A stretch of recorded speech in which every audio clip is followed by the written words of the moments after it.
Hello student, मैं Keshav sir फिर से एक बार प्लेटफॉर्म कोचिंग की ओर से मैग्नेटिक सर्किट का ये टॉपिक लेके आया हूँ। ठीक है, बहुत ही इम्पोर्टेंट टॉपिक है और इससे क्वेश्चन एसएससी जेई में कम से कम 5 से 10 क्वेश्चन पूछे जाते हैं। ठीक है, तो स्टार्ट करते हैं अब कुछ खास क्वेश्चन। ठीक है, मजा आएगा काफी। ठीक है, स्टार्टिंग करते हैं फर्स्ट क्वेश्चन से जिसमें हम लोग 50 क्वेश्चन डिस्कस करेंगे। ठीक है, क्वेश्चन नंबर फर्स्ट आते हैं। क्वेश्चन नंबर फर्स्ट क्या है? Basic source of magnetism. ठीक है, पहले पेन ले लें रेड। ओके, तो बेसिक सोर्स ऑफ मैग्नेटिज्म आपका क्या क्या है? देखिए, पहला है कि जा मैग्नेटिक फील्ड जनरेट होने का 3 रीजन होता है। ठीक है, पहला रीजन होता है कौन सा? ड्यू टू किसके वजह से? Permanent magnet. परमानेंट मैग्नेट पहला होता है ये। ठीक है, दूसरा होता है due to current carrying conductor. Current carrying conductor. ठीक है, करंट कैरिंग कंडक्टर यानी जब करंट फ्लो हो तब होगा। एक होगा परमानेंट मैग्नेट जो आपका रेडियो रेडियो सब में लगा रहता है, that is the permanent magnet. ठीक है, और तीसरा ड्यू टू मूविंग चार्ज। कौन सा चार्ज? Moving charge. तो ये होता है हमारा क्या कि मैग्नेटिज्म का जो सोर्स बोला जाता है तो आपका 3 होता है। इसमें देख लेते हैं। पहला है चार्ज पार्टिकल ओनली। अब चार्ज पार्टिकल रहेगा तो इसका मतलब है रेस्ट चार्ज होगा तो नहीं हो सकता है, तो नहीं। दूसरा है moving movement of charge particles. Yes, क्योंकि लिखा गया है ड्यू टू मूविंग चार्ज। तीसरा है मैग्नेटिक डायपोल। चौथा है मैग्नेटिक डोमेन। ठीक है, तो इसमें मेन हमारा जो बोला जाएगा तो एक तरह से मैग्नेटिक डायपोल और डोमेन सबसे भी होता है, लेकिन हमारा जो बेसिक है that is the moving charge. जब भी कोई चार्ज मोशन में रहता है, चार्ज का मोशन का मतलब होता है करंट कैरिंग। करंट कैरिंग का मतलब होता है कि आपका एक मैग्नेटिक फील्ड सेटअप हो गया। ठीक है, तो इसमें कौन सा आंसर हमारा परफेक्ट रहेगा? That is the movement of charge particle. ठीक है, क्वेश्चन नंबर 1 का आंसर हो गया बी। ठीक है, मजा आया। ओके, अब आते हैं दूसरा, magnetic permeability has units has.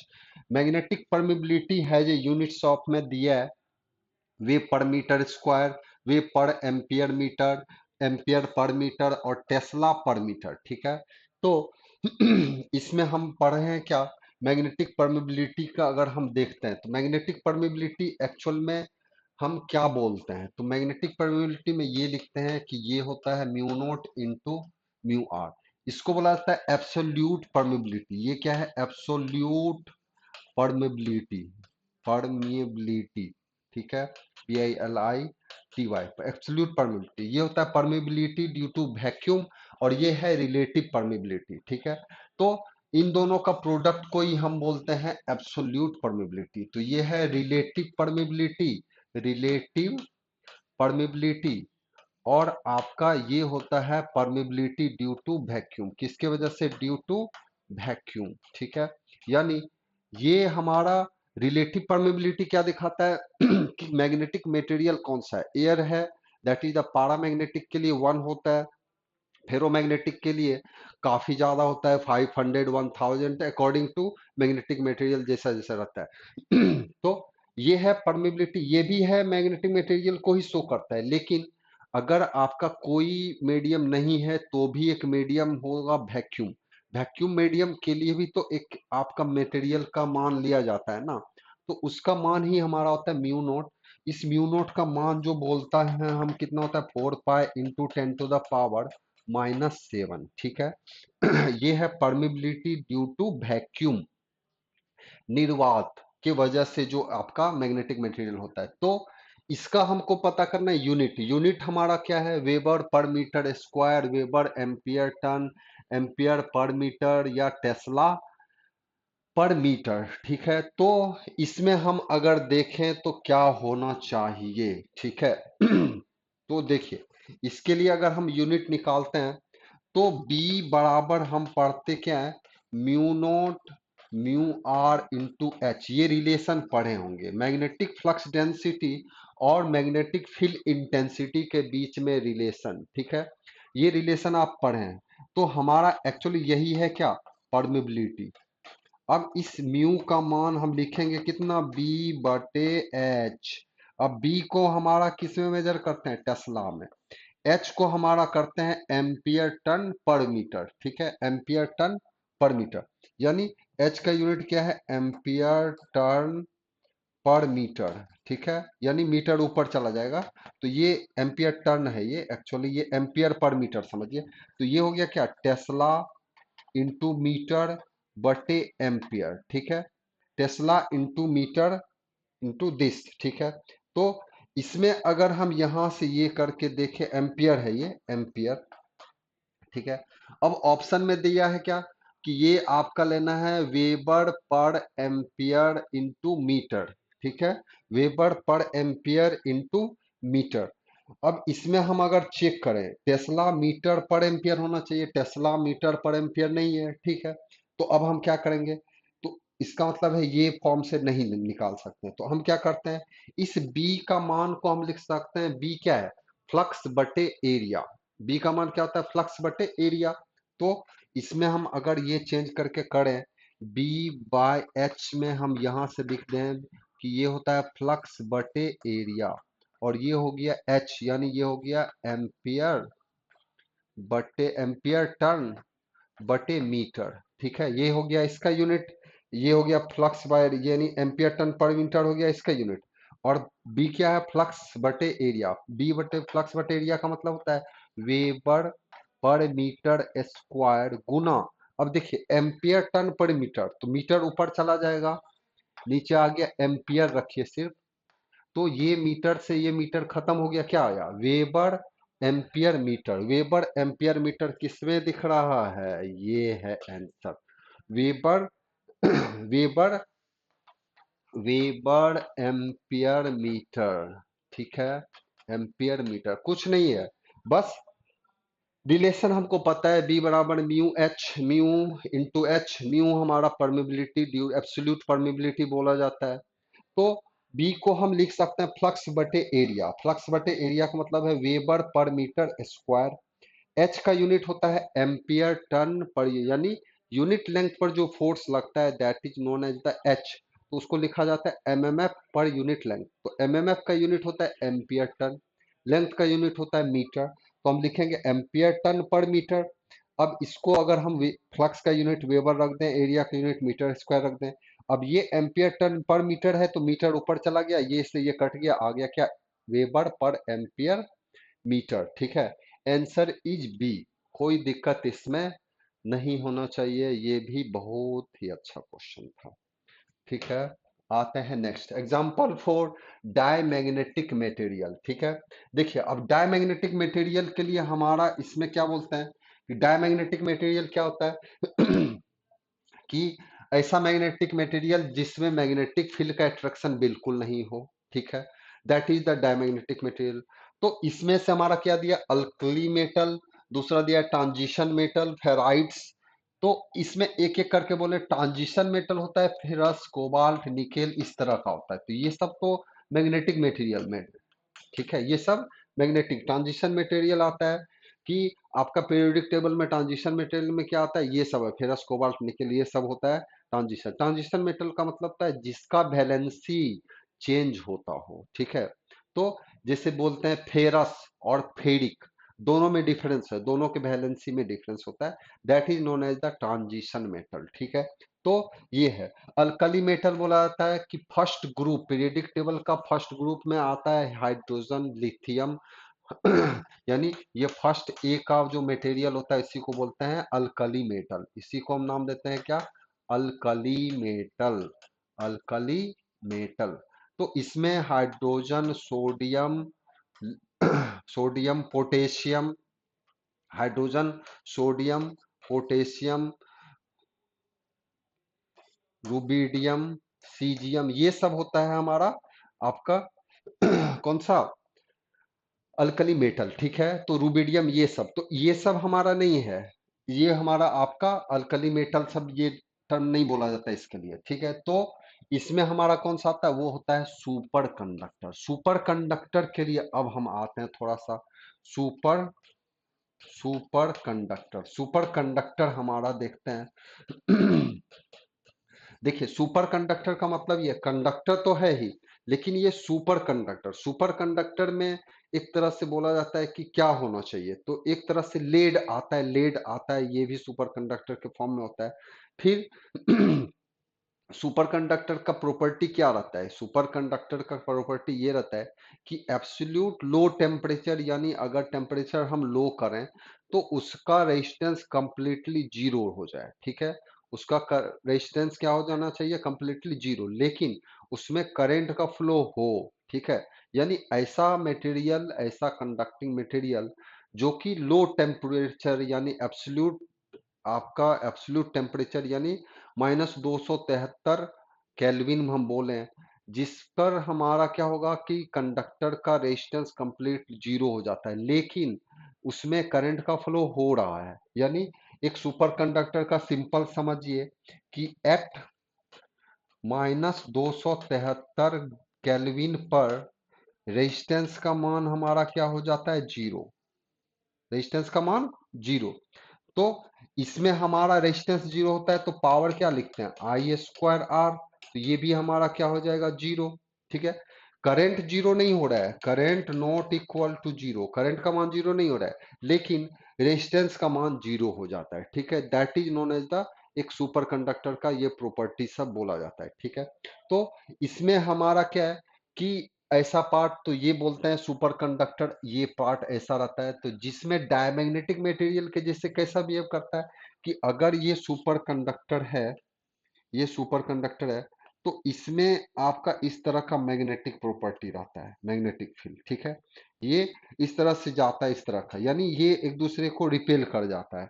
तो एक तरह से समझिए कि एक नॉन मैग्नेटिक मटेरियल को हम जिसको हम डायमैग्नेटिक मटेरियल, जैसे आपका इंसुलेटर है, रबड़ है, ये सब भी एक तरह से बोलते हैं। तो एक तरह का non magnetic material, that is known as the diamagnetic material. तो जिसमें हमारा क्या बोलते हैं, सुपर कंडक्टर। तो सुपर कंडक्टर सब क्या है, सुपर कंडक्टर का रेजिस्टेंस जीरो होता है, पावर जीरो होता है, but current is not equal to zero, ठीक है। जिसमें एक तरह से हम बोलते हैं सिरेमिक्स, सिरेमिक सब, ये सब का भी एक तरह से बोलते हैं सुपर कंडक्टर का प्रॉपर्टी में आता है, ठीक है। तो इसका आंसर हम क्या बोलेंगे, that is the superconductor, ठीक है। आते हैं नेक्स्ट क्वेश्चन।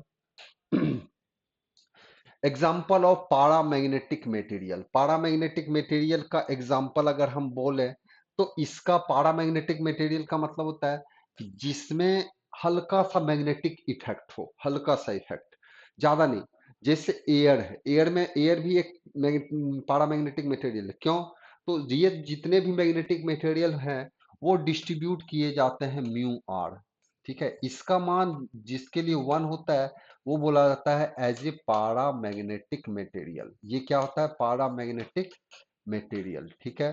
तो ये है पारामैग्नेटिक मटेरियल। तो इसमें हमारा क्या है, ये किसके लिए लेते हैं, एयर जब होता है तो इसके लिए, और किसका किसका मान वन होता है, तो अल्कली मेटल, अल्कली मेटल के लिए भी, अल्कली मेटल अभी हम बताए थे, अल्कली मेटल क्या था आपका, अल्कली मेटल था आपका hydrogen, sodium, potassium, rubidium, caesium, that is known as the alkali metal. तो हमारा आंसर क्या रहेगा, ये है अल्कली मेटल, जो कि एज ए यूज किया जाता है आपका पारामैग्नेटिक मटेरियल। बहुत सिंपल सा क्वेश्चन है और इतना हार्ड भी नहीं है, थोड़ा सा कुछ पीरियोडिक टेबल का यूज कर रहा है, ठीक है, और कुछ नहीं। तो आंसर इज दिस, ट्रांजिशन नहीं हो सकता है, फेराइट्स नहीं हो सकता है, ठीक है।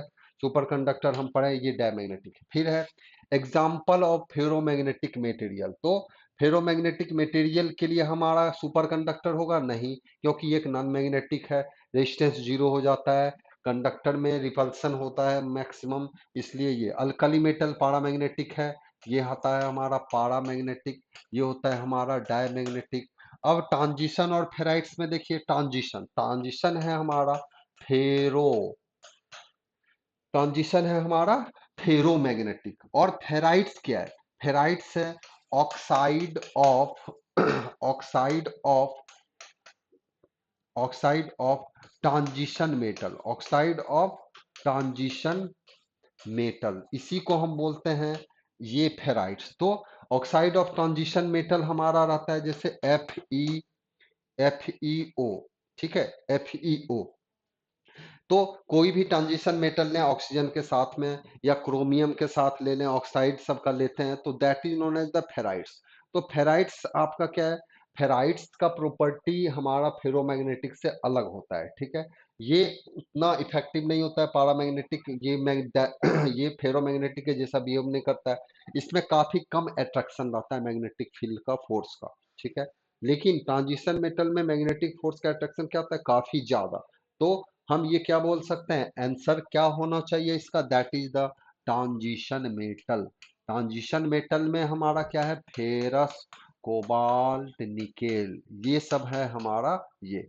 फिर इसमें फेराइट्स में और भी हमारा एलिमेंट लेते हैं, जैसे हम कंपोजिट जैसे मिक्सर करके बनाए दो या दो से अधिक एलिमेंट सबको, उससे भी हमारा एक फेराइट्स का फॉर्मेशन हो जाता है ऑक्साइड सबके साथ में। तो हम इसका आंसर क्या बोलेंगे, that is the transition metal, ठीक है, कोई दिक्कत नहीं है इसमें। आते हैं नेक्स्ट क्वेश्चन। क्वेश्चन नंबर 6 क्या है, anti ferromagnetic material. Anti ferromagnetic, ferromagnetic material का मतलब है कि एंटी का नाम ही हो गया एंटी फेरो। एंटी फेरो का मतलब है कि अगर ये हमारा एक फेरोमैग्नेटिक मटेरियल है, फेरोमैग्नेटिक मटेरियल है जिसमें आपका छोटा छोटा सा डोमेन होता है, वो सब इस डायरेक्शन में रहता है, ऐसा ये इस डायरेक्शन में रहेगा, सब एक डायरेक्शन में। तो एक डायरेक्शन में रहने की वजह से क्या होता है कि इसका एक फॉर्मेशन हम करें तो ये एक तरह का नॉर्थ बन जाता है, ये एक तरह का साउथ बन जाता है, ठीक है। जब हम एक्सटर्नल करंट का फील्ड अप्लाई करते हैं, यानी यहाँ पर जब हम आई अप्लाई करते हैं, आई जहाँ पर क्या है, जीरो नहीं होना चाहिए, तो एक फॉर्मेशन होता है यहाँ से ऐसा मैग्नेटिक फील्ड का, that is known as the ferromagnetic material. तो फेरोमैग्नेटिक मटेरियल में इसके अंदर में जो छोटा छोटा आयंस तरह से समझिए डोमेन, जो कि काफी कम छोटे साइज में होते हैं, उसका सभी का डायरेक्शन क्या होता है, एक समान हो जाएगा। और जैसे ही वो सभी का डायरेक्शन एक डायरेक्शन में आ गया, तो हम बोलते हैं कि ये मैग्नेटिक मटेरियल क्या हो गया, सेचुरेटेड हो गया, ठीक है। तो ये सेचुरेशन हमारा हो जाता है जब भी कोई फेरोमैग्नेटिक मटेरियल लेते हैं, तो उसमें जितने पार्टिकल, अगर 10 पार्टिकल है छोटे छोटे, तो अगर उन सभी का डायरेक्शन, तो वो क्या होता है, जैसे छोटा छोटा पार्टिकल है तो एक डोमेन बनता है। डोमेन मतलब बन गया, डोमेन मतलब एक समझिए क्या कि एक, जैसे इलेक्ट्रिकल में पढ़े थे डायपोल, डायपोल का मतलब होता है एक पॉजिटिव और एक नेगेटिव चार्ज। तो आपका एक डायपोल फॉर्मेशन होता है जब बहुत क्लोज में रहते हैं एक दूसरे से, तो डायरेक्शन डायपोल बनता है। डायपोल में हमारा एक इलेक्ट्रिक फील्ड का डायरेक्शन दिखाया जाता है, तो उसमें हम डायरेक्शन दिखा देते हैं माइनस से प्लस की ओर, ठीक है। यहाँ पर भी वैसा ही है, यहाँ पर भी समझिए बहुत छोटा छोटा पार्टिकल है, उन सबों का डायरेक्शन मैग्नेटिक फील्ड अप्लाई करने के बाद करंट कंडक्टिंग, जब जैसे ही उसके अंदर में करंट कंडक्टर उसके चारों तरफ फ्लो होता है, तो उसका डोमेन इस तरह से आ जाता है, that is known as the ferromagnetic. लेकिन एंटी बोला है, एंटी फेरो, क्या नाम बोला है, एंटी फेरो। तो एंटी फेरो में हमारा क्या होता है, एंटी फेरो में कुछ का डायरेक्शन ऐसा, कुछ का डायरेक्शन ऐसा, कुछ का डायरेक्शन ऐसा, कुछ एंटी, ये लगभग में एक दूसरे को कंपनसेट करता है, तो जिससे कि नेट आपका इसके अंदर में जो मेन नेट डायरेक्शन बोला जाता है वो कंप्लीटली क्या होता है, कंपनसेट कर जाता है। तो कोई मैग्नेटिक फील्ड इफेक्ट नहीं आ पाता है उसके अंदर में। तो एंटी फेरो का मतलब है जिसके अंदर में मैग्नेटिक डोमेन तो है सबका डायरेक्शन, लेकिन क्या हो रहा है कि अगर 10 डोमेन है तो 5 का डायरेक्शन आपका, मतलब 5 का डायरेक्शन इधर है तो 5 का डायरेक्शन इसके अपोजिट होता है, तो इससे टोटल रिजल्टेंट मैग्नेटाइजेशन क्या होता है, जीरो, कोई मैग्नेटाइजेशन नहीं हो पाता है। तो इसीलिए हम बोलते हैं एंटी फेरो। अब एंटी फेरो में क्या आता है, तो ये है देखिए, ट्रांजिशन मेटल नहीं होगा ये, क्योंकि ये मेटल, ये फेरोमैग्नेटिक है। रेयर अर्थ मेटल भी नहीं होगा क्योंकि rare earth metal, salt of the transition element, तो ये होता है हमारा, साल्ट का मतलब हो गया FeCl2, ठीक है। फिर आपका FeCl2 ले लिए, और हम ले सकते हैं जैसे हम ले लिए निकेल, या निकेल के साथ में कुछ भी आपका नॉन मेटल ले लीजिए, तो ये एक तरह का साल्ट है, ठीक है। तो साल्ट किसका, ट्रांजिशन मेटल का जब हम साल्ट लेते हैं, दैट इज यूज्ड एज, कैसा वर्क करेगा, that is use as the anti ferromagnetic material. ठीक है, ये सब हम नहीं कर सकते हैं। फेराइट्स में भी मैग्नेटिक मटेरियल का प्रॉपर्टी रहता है, लेकिन उससे फेरोमैग्नेटिक मटेरियल से कम रहेगा। ठीक है, एंटी फेरो में बहुत ही कम रहेगा, एक तरह से वो समझिए just like a diamagnetic type का हो जाता है वो। लेकिन इसमें डायमैग्नेटिक 100% नहीं बोला जाता है, क्योंकि कुछ इफेक्टिव रहता है इसके अंदर भी। ये आपका अगर कंप्लीटली कंपनसेट नहीं हो पाता है तो कुछ ना कुछ इफेक्ट पाया जाता है, that is known as the anti ferromagnetic. ठीक है, तो इसका आंसर हमारा क्या रहेगा, साल्ट। ठीक है, तो अब आते हैं नेक्स्ट क्वेश्चन। क्या दिया है, example of ferrimagnetic material. ठीक है, तो example of ferrimagnetic material के लिए हम इसमें क्या क्या बोलते हैं, क्या दिया है, फेरी। फेरी में हमारा देख लेते हैं, पहला दिया है salt of the transition element, दूसरा दिया है रेयर अर्थ एलिमेंट, तीसरा है ट्रांजिशन मेटल, और लास्ट दिया है फेराइट्स। ठीक है, तो नाम इसमें बोला एग्जाम्पल ऑफ फेरोमैग्नेटिक मटेरियल में क्या होना चाहिए। ठीक है, तो इसमें देखिए ट्रांजिशन मेटल होगा, फेरी में नहीं होगा। ठीक है, फिर बोला है रेयर अर्थ मेटल होगा, या फेराइट्स होगा, या आपका salt of the transition element होगा। ठीक है, तो फेरी मैग्नेटिक मटेरियल, फेरी मैग्नेटिक मटेरियल के लिए इसमें हमारा क्या होना चाहिए। रियर अर्थ मेटल, फेरोमैग्नेटिक में rear earth elements, transition metal आपका हमारा एक तरह से होता है फेरोमैग्नेटिक मटेरियल।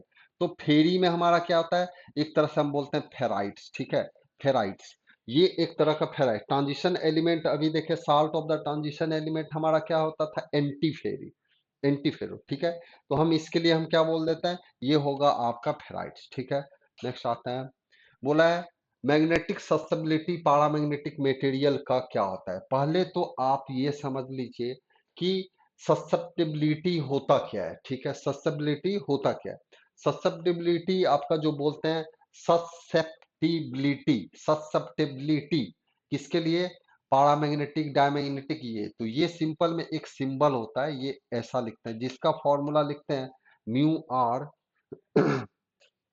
माइनस, ये है म्यू आर, एक सेकंड। ठीक है, ये है होता है हमारा ससेप्टिबिलिटी, ससेप्टिबिलिटी, टिबिलिटी, ससेप्टिबिलिटी। ठीक है, तो एक ससेप्टिबिलिटी हमारा लिया जाता है मैग्नेटिक मटेरियल के लिए। ठीक है, तो मैग्नेटिक मटेरियल के लिए जो हम इसका मान लेते हैं तो वो कैसा होना चाहिए, तो ससेप्टिबिलिटी के लिए ये जैसे देखते हैं, एक सेकेंड, हाँ। ठीक है, देखिए इसका मान अगर हमारा बोला जाता है पारामैग्नेटिक मटेरियल, तो पारामैग्नेटिक मटेरियल के लिए इसका मान हमारा जो रहता है वो होता है प्लस में 10⁻⁻5 से लेकर 10⁻⁻²। ठीक है, इसका मान 10⁻5 से लेकर 10⁻²। ठीक है, दूसरा ये हो गया किसके लिए, पारा।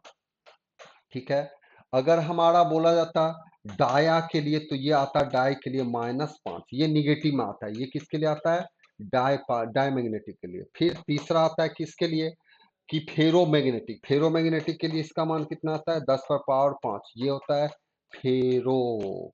याद रखना पड़ेगा कि पारा के लिए इसका मान ये होता है, फेरो डाई मैग्नेटिक के लिए निगेटिव में आता है, और फेरो के लिए ये पॉजिटिव होता है। तो सिर्फ आपका, एक सेकेंड,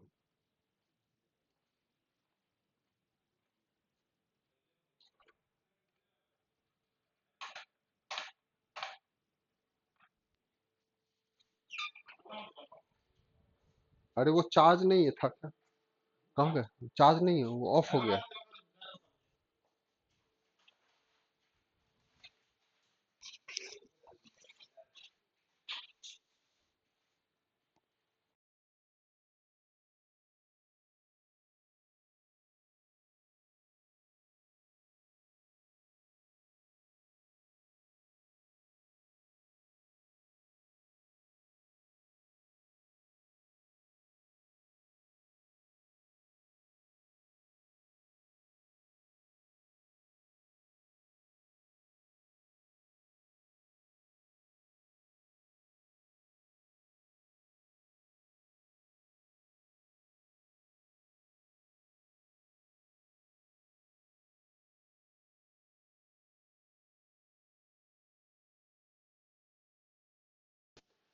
थोड़ी सी प्रॉब्लम आ गई थी आपका, ठीक है। ठीक है, इसमें अब आते हैं नेक्स्ट इसमें। तो ये है क्या कि ये ससेप्टिबिलिटी, ठीक है। तो ससेप्टिबिलिटी का रिलेशन एक तरह से रिलेटिव परमिबिलिटी के साथ में होता है, जो हम लिखते हैं कितना। ससेप्टिबिलिटी को हम लिखते हैं, ये आपका जो है म्यू आर जो होता है ये 1 प्लस आपका लिखते हैं इतना, एक तरह से ये लिखा जाता है, ठीक है। That is the susceptibility. तो ये हो गया, ससेप्टिबिलिटी को इस तरह से करते हैं। तो अगर इसका मान निगेटिव में आता है तो दैट इज द डायमैग्नेटिक हमारा बोलते हैं। तो म्यू आर का मान डायमैग्नेटिक के लिए काफी कम हो जाता है, ठीक है। तो हमारा फेरो के लिए प्लस में आएगा, रिलेटिव परमिबिलिटी का मान क्या होगा, प्लस में आएगा, किसके लिए, फेरो के लिए, ठीक है। और आपका पारा के लिए भी प्लस में ही आएगा, लेकिन कम मान होगा, एक से थोड़ा सा ज्यादा। और एक से भी कम आएगा किसमें, दैट इज द डायमैग्नेटिक। तो अगर एक से कम हो उसका मान ससेबिलिटी का, that is the material is diamagnetic. एक से थोड़ा सा ज्यादा, दैट इज द पारामैग्नेटिक। और एक से काफी ज्यादा तो दैट इज द फेरोमैग्नेटिक। तो ससेबिलिटी को हम एक तरह से बोलते हैं, एक मैग्नेटिक मटेरियल को डिफाइन करने के लिए ही हम ससेबिलिटी बताया जाता है, ठीक है। तो ये था क्वेश्चन नंबर 8। तो इसमें आप देख लीजिए किसका पूछा गया है, पारामैग्नेटिक। पारामैग्नेटिक का मान क्या कहाँ बताएं, यहां से यहां तक होता है, तो आंसर इज दिस। आते हैं नेक्स्ट क्वेश्चन, बोल रहा है magnetic susceptibility of diamagnetic. Diamagnetic का अभी बताए थे कितना होता है, माइनस में होता है 10⁻⁻5, ठीक है। तो आंसर इज बी। कोई दिक्कत नहीं है, मैग्नेटिक ससेबिलिटी पूछा था डायमैग्नेटिक का, तो यहां से हमारा आंसर क्या होगा इसका, बी। ये कर लेना है टिक, ठीक है। नेक्स्ट आता है magnetic susceptibility of ferromagnetic. Ferromagnetic के लिए हम क्या बताए थे, इसका मान काफी ज्यादा होता है, यानी ये है 10⁻5। तो मैग्नेटिक ससेबिलिटी का मान आपको याद रखना चाहिए, ताकि आपका ये पता रहता है कि ये किसके लिए कौन सा मैग्नेटिक मटेरियल है, ये वो शो करता है। सबसे ज्यादा होता है फेरो, फिर मीडियम होता है उसके लिए, फिर उसके कम डाई। एग्जाम्पल ऑफ हार्ड मैग्नेट, ठीक है। एग्जाम्पल ऑफ हार्ड मैग्नेट के लिए हमारा कौन सा लेते हैं, इसमें यूज करते हैं, ठीक है। तो इसके लिए जो हम यूज करते हैं example of hard magnet, hard magnet बनाने के लिए हम मटेरियल लेते हैं एल्निको, जो कि एक तरह से आपका एक एलॉय है, ठीक है, मिश्रण है, ठीक है। फेरस कोबाल्ट ये सब से बनाते हैं, इस तरह से जो बनता है, that is known as the alnico. Hard magnet का मतलब होता है कि जिसका मैग्नेटिक प्रॉपर्टी एक तरह से परमानेंट हो रहे, ठीक है, that is known as the आपका हार्ड मैग्नेट। हार्ड मैग्नेट बोलते हैं। तो ऐसा मैग्नेटिक मटेरियल जिसका, या ऐसा एलॉय जिसका मैग्नेटिक प्रॉपर्टी कांस्टेंट रहे, ठीक है, परमानेंट रहे एक तरह से, तो that is known as the hard magnet, ठीक है। और एक तरह से बोलते हैं, एक तरह बोलते हैं टेम्पोरली मैग्नेट। टेम्पोरली मैग्नेट का हम क्या बोलेंगे कि जिसका मैग्नेटिक प्रॉपर्टी चेंज होता रहे, ठीक है। तो वैसा मैग्नेटिक मटेरियल को बोलते हैं टेम्पोरली मैग्नेट, ठीक है। तो इसका आंसर हमारा क्या रहेगा, एल को याद रखने वाला कुछ टर्म है। अब आते हैं क्वेश्चन, बहुत अच्छा है। बोल रहा है a ring having cross section इतना, ए सरकमफ्रेंस ऑफ इतना ठीक है। सरकमफ्रेंस का दिया है, लेंथ कितना है, इतना। फ्लक्स दिया है microweber, has a 200 turns round around it, relative permeability of ring is 380, ठीक है। तो बोला है कैलकुलेट द मैग्नेटाइजिंग करंट, ठीक है, कैलकुलेट द मैग्नेटाइजिंग करंट, ठीक है। तो एक रिंग है ना, एक रिंग है, एक रिंग समझ लीजिए, यहां से ये है रिंग। तो इसके लिए हमारा क्या क्या दिया है, हमारा दिया है एरिया, पता है कितना है, 500 मिलीमीटर स्क्वायर। 500 मिलीमीटर स्क्वायर का मतलब है 500 में कितना से करना पड़ेगा स्क्वायर, 10⁻⁻6 हो जाएगा ये, ठीक है। क्योंकि 1 मिलीमीटर हमारा बराबर कितना होता है, 10⁻⁻3 मीटर, ठीक है। तो ये होता हमारा ऐसा, फिर ये आपका टन्स सरकमफ्रेंस दे दिया है, यानी 2πr का मान कितना दिया है, 400 mm, यानी 400 mm का मतलब या 400 × 10⁻³ 3, ठीक है। और उंड अराउंड रिलेटिव परमेबिलिटी दिया है म्यू आर, आपको दिया है ये है 380, ठीक है। और आपसे पूछा जा रहा है relative permeability of this, calculate the magnetising current, हमारा क्या होना चाहिए। ओके, तो इसके लिए हमारा जो लिखते हैं एच, ठीक है, इसके लिए जो हमारा एक तरह से ये अगर आर है, इसमें करंट अगर आई जा रहा है, तो इसके लिए हमारा जो एच लिखते हैं वो क्या लिखते हैं, आई बटे 2 पाई आर, ठीक है, आई बटे 2 पाई आर, ठीक है। एच बराबर आई बटे 2 पाई आर। तो इसमें हमारा बोला क्या है, relative permeability, calculate the magnetising current. तो मैग्नेटाइजिंग करंट दिया है, हमारा फ्लक्स दिया है, तो फ्लक्स दिया है, तो फ्लक्स से हम क्या कर सकते हैं, इसके फ्लक्स से आप क्या निकाल सकते हैं, बी, ठीक है। एच हमको पता नहीं है, ठीक है, हमको एच पता नहीं है, तो एच नहीं पता है तो हमको फ्लक्स दिया है, फ्लक्स कितना है, फ्लक्स दिया है आपका 800 माइक्रो, माइक्रो यानी माइक्रोवेबर, ये दिया है, एरिया दिया हुआ है। तो ये दोनों से हम क्या निकाल सकते हैं, ये दोनों से हम निकाल सकते हैं बी। बी बराबर क्या पढ़े थे, फ्लक्स बटे एरिया। फ्लक्स कितना दिया है, 800 गुना 10 पावर माइनस 6। एरिया कितना आ रहा है, 500 गुना 10 पर पावर माइनस 6। ये से ये कट गया, 2 से 2 कट गया, या 1.6 टेस्ला। बी का मान पता है, तो बी और एच के बीच में रिलेशन क्या होता है, एच बराबर लिखा जाता है बी बाय म्यू। एच बराबर क्या लिखते हैं, बी बाय म्यू। तो बी बाय म्यू हम लिखें यहां से, तो इसमें करने पर क्या आएगा, बी का मान है इतना, एच का मान हमारा रखना है इतना। तो अब यहां से एक पॉइंट ले लें हम यहां से, ये कि B बराबर निकला है 1.6 टेस्ला। H बराबर अभी पढ़े आप I बटे 2 पाई आर, किसके लिए होता है, रिंग सिस्टम के लिए। ये याद रखिएगा कि जब कंडक्टर एक रिंग में फ्लो हो रहा है, एक रिंग पर क्वाइल में जा रहा है एक तरह से, तो रिंग का रेडियस अगर R हो, तो उसके लिए H का मान हम लिखते हैं I बटे 2 पाई आर, ठीक है। अब हमको इसके इसके बीच में रिलेशन क्या होता था, B बराबर म्यू इंटू एच। तो H बराबर क्या लिखेंगे, H बराबर लिखा जाएगा B बटे म्यू, ठीक है, B बटे म्यू रख दीजिए यहां से। तो B बटे म्यू बराबर हो गया I बटे 2 पाई आर, ठीक है। तो I का मान हमारा निकल जाएगा यहां से, 2 पाई आर इधर कर दीजिएगा, तो ये कितना आ जाएगा, B बटे म्यू गुना 2 पाई आर, ठीक है। अब यहां से B हमारा 1.6 म्यू का मान कितना होता है, म्यू बराबर क्या लिखते हैं, म्यू नोट म्यू आर। तो ये होगा म्यू, म्यू बराबर होता है mu note into mu R. Mu naught का मान कितना था, 4 पाई इंटू 10⁻⁻⁷। म्यू आर का मान कितना दिया है, 380, रख दीजिए यहाँ पर। तो ये आ गया 4 पाई इंटू 10⁻⁻⁷ इंटू 380 गुना 2 पाई आर कितना दिया हुआ था, 2 पाई आर हमारा था में, तो ये कितना लिखा जाएगा, 400 गुना 10 पर पावर माइनस 3। 400 गुना 10 पर पावर -3। तो इसका यहाँ पर रखें 400 गुना 10 पर पावर -3, ठीक है।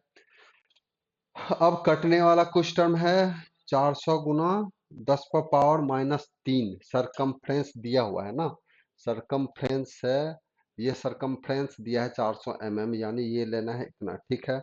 चलिए आते हैं, तो अब इसको हम अगर ये करते हैं तो कितना होना चाहिए करने पर, 1.6 बटे 4 पाई, ये पॉइंट हटा दीजिए, एक जीरो यहाँ पर आ जाएगा, 4 चौके हो गया 16, ये तो कट गया।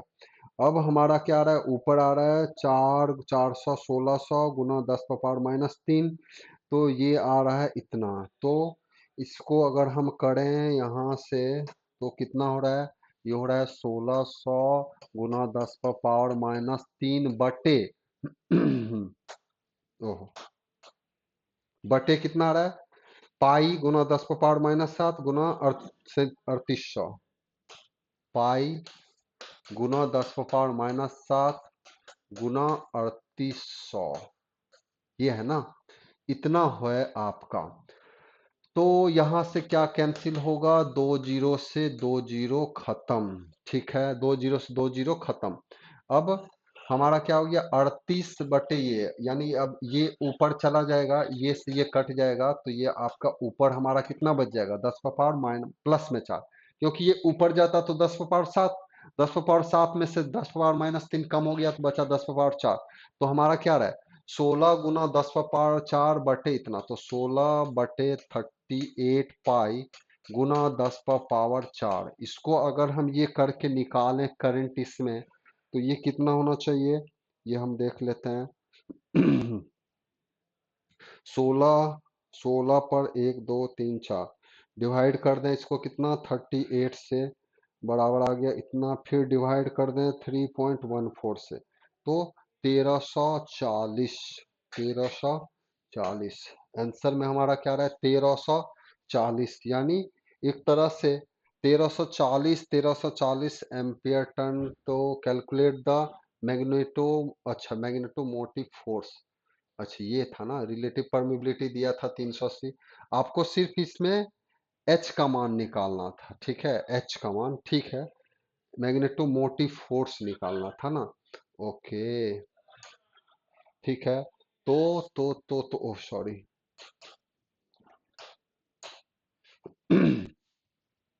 अच्छा, कैलकुलेट द मैग्नेटाइजिंग करंट, हाँ ठीक है, मैग्नेटाइजिंग करंट आपका इसमें पूछा गया था। एच बराबर एम्पियर टर्न, टर्न दिया हुआ था, टर्न था दिया हुआ, एडिंग सरकमफ्रेंस 400 में, दिस हैज ए 200 टन। अच्छा, टन दिया हुआ है ना, एच बराबर एन आई, इसमें 200 और गुना होगा, 200 से और गुना करना होगा, तो ये हमारा जो आना चाहिए, इसको 200 से और डिवाइड करना पड़ेगा ना, 200 छूट गया है, तो इसको 200 से हम डिवाइड कर दें, 1300 इतना आ रहा है, डिवाइड कर दें इसको 200 से, 6.7, आंसर इज 6.7। ठीक है, आंसर इज 6.7, ये आ जाएगा आंसर। ठीक है, तो इसमें हमारा ये होता है एन आई आ जाएगा, नंबर ऑफ टर्न्स कितना दिया है यहां से इतना, तो आई का मान निकालना होगा, तो आई का मान हमारा कितना आ जाएगा, ये आ जाएगा एच गुना 2 पाई आर बटे एन। एच का मान हमारा कितना रखना होगा, बी बटे म्यू, एच बराबर यानी ये हो गया बी बटे म्यू नोट म्यू आर गुना 2 पाई आर बटे एन। इसमें अब सबका मान दिया हुआ है, बी का मान निकाल लिया 1.6, 2 पाई आर हमारा दिया हुआ है, कितना था, 2 पाई आर आपका दिया है 400 mm। ठीक है, ये रख दिए, एन का मान 200 दिया हुआ है, 200 रख दिए, सबका मान करने पर कितना आ रहा है यहाँ पर से 6.7 एम्पियर। बहुत सिंपल क्वेश्चन था, आप इजीली बना सकते थे, थोड़ा सा टफ था लेकिन इतना भी हार्ड नहीं था, बस आपको फॉर्मूला याद रहता तो बना सकते थे। ठीक है, तो पहले जो दिया है क्वेश्चन में वो पहले नोट डाउन कर लीजिए। ठीक है, फिर आप रिलेशन देखिए क्या है, हमको चाहिए क्या, हमको इसमें ये दिया हुआ है, आई निकालना है, तो एच नहीं दिया है, तो एच का रिलेशन कहां से निकाले, बी से। एच के जगह पर हम क्या रख दिए, बी बटे mu note mu R into 2 pi R बटे एन कर दिए, ये हमारा करने पर आई का मान सॉल्व हो गया, answer is 6.7, answer is a. मजा तो जरूर आया होगा। ओके, कैलकुलेशन, ओके, एरिंग है क्रॉस सेक्शन इतना 500 mm² दे दिया है, फिर से ये आपका दिया है लेंथ इतना है, ये दिया है इतना है, और कॉइल हैव इतना turns around this, relative permeability दिया है, तो कैलकुलेट द मैग्नेटोमोटिव फोर्स। तो मैग्नेटोमोटिव फोर्स यानी आपका एफ, मैग्नेटोमोटिव फोर्स का मतलब क्या होता था, एफ, एफ का मतलब हमारा यहां से क्या करना है, एन इंटू आई, एन हमारा कितना है, एन आपका दिया हुआ है 200, और आई का मान आप निकाल लीजिए, तो आई अभी कितना निकला था 6.7, इसको कर दीजिएगा, ये हट गया जीरो, ये से ये खत्म, तो यहाँ से 20 से मल्टीप्लाई कर देंगे हम यहाँ से इसको। तो 6.7 समथिंग आया था ये, 6.7, 6.7 ये करके 1 कर दीजिए, 6.71 कर सकते हैं, तो ये जीरो हटा दीजिए यहाँ से। तो 671 गुना 2, तो ये करने पर 2 1 2, 2 7 14, 6 2 12 1 13, 1342 एम्पियर टन। ये पहले वाला क्वेश्चन से ही है, प्रीवियस क्वेश्चन से आई का मान आप निकाले थे 6.71 के लगभग में है, ठीक है, 6.71 का इसका मान रख दिए। एमएमएफ क्या होता है? Magnetomotive force. मैग्नेटोमोटिव फोर्स का मतलब होता है एमएमएफ। एमएमएफ का मतलब क्या होता है? एम्पियर टर्न, ठीक है। तो एम्पियर टर्न हमारा हमको निकालने के लिए क्या करेंगे? एन का मान दिया है 200, आई का मान प्रीवियस क्वेश्चन से निकाले हैं, यहां से ये रख दिए, दोनों को सिंपली मल्टीप्लाई कर दीजिए, answer is 1342 ampere turn. Question काफी इजी, कोई दिक्कत नहीं है। फिर से दिया है यहां से, ये बोला कैलकुलेट द रिलक्टेंस, ठीक है, क्वेश्चन वही है। अब इस केस में क्या बोलता है कि ये आपको बोला है, अब केस में आपको निकालिएगा रिलक्टेंस। तो हम according to Ohm's law, according to Ohm's law, ठीक है, इसमें हमारा क्या पूछ रहा है? Calculate the relay reluctance. Reluctance हमारा दिया है 380, वही है, फ्लक्स यही है, वही है। आपको प्रीवियस क्वेश्चन से आई एमएमएफ कितना निकाले हैं? 1342 एम्पियर टन, ठीक है, ये निकालें। फ्लक्स दिया हुआ है, फ्लक्स कितना है? 800 माइक्रोवेबर, ठीक है, माइक्रोवेबर। अब ये दोनों चीज दिया है, तो ओम्स लॉ से जैसे हम इलेक्ट्रिक सर्किट में लिखते हैं V equal to R I, इसी तरह से मैग्नेटिक सर्किट के लिए क्या लिखते हैं? एमएमएफ बराबर रिलक्टेंस इनटू फ्लक्स, ठीक है। यहां पर वोल्टेज का काम करता है एमएमएफ, करंट का काम करता है फ्लक्स, और रेजिस्टेंस का काम करता है रिलक्टेंस। रेजिस्टेंस का काम कौन करता है? रिलक्टेंस। रिलक्टेंस एक प्रॉपर्टी है मैग्नेटिक मटेरियल का, जो उस मैग्नेटिक सर्किट में या मैग्नेटिक मटेरियल में जो फ्लक्स पास होता है उसका अपोज करता है, that is known as the reluctance. तो फॉर्मूला क्या है? ये एमएमएफ बराबर रिलक्टेंस इनटू फ्लक्स। आपको निकालना क्या है? रिलक्टेंस। तो हम क्या लिखेंगे? रिलक्टेंस बराबर एमएमएफ बटे 5, ये है 1342 बटे फ्लक्स का मान है 800 वेबर, वेबर का मतलब है -6, ठीक है, -6। तो ये हमारा 1342, 1342 को आप 800 से डिवाइड कर दीजिएगा, 1342 डिवाइडेड बाय 8 कर दीजिए, तो 167.167.75, कितना? 10 टू द पावर -6। तो इसमें एक तरह से ये बोलिए कि ये 1342 है, जैसे 1342, ठीक है, इसमें से ये दो जीरो आप खत्म कर देंगे, यहां से दो जीरो खत्म हो जाता तो हमारा ये आता इतना, इससे दो जीरो कम हो जाता, तो ये बचता 10 टू पावर -4, ये -4 ऊपर चला जाता, तो हमारा यहाँ से क्या होना चाहिए था? 134 गुना 10 पर पावर 4 बटे करते 8, ठीक है। अब इसमें हमारा ये 8 से अगर करते हैं, तो इसके लिए हमारा जो आंसर आना चाहिए था 1342 डिवाइडेड बाय 8, 167.75, लेकिन हमारा आंसर देखिए 10 टू द पावर, यहाँ से देखिए एक माइनस में भी दिया है, प्लस में भी है। अब इसमें हमारा आ रहा था 167 इंटू, मतलब 168 रख लीजिए, इंटू 10 द पावर लगभग में 4। अब हमारा आंसर में दिया 1.68, 1.68, तो 1.68 अगर लिखेंगे तो इसका मतलब है 10 पर पावर कितना आ जाएगा? 10 पर पावर 6, क्योंकि 10 उसमें मल्टीप्लाई करना पड़ेगा ऊपर नीचे हमारा यहाँ से इतना, यानी ये जो रिलक्टेंस का फॉर्म ये आया है 168 गुना 10 पर पावर 4, ऑप्शन में नहीं है, तो हम क्या करेंगे? 10 पर पावर 2 से ऊपर नीचे गुना कर देंगे। ये अब देखिए ये दोनों मिला के कितना हो गया? 10 पर पावर 6, 10 पर पावर 6 कहाँ है? यहाँ है।